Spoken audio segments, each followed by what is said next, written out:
తెలుగు పదానికి జన్మదినం, ఇది జానపదానికి జానపదం.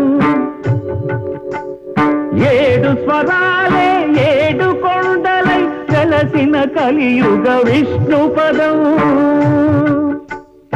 అన్నమయ్య జననం, ఇది అన్నమయ్య జననం, ఇది అన్నమయ్య జననం.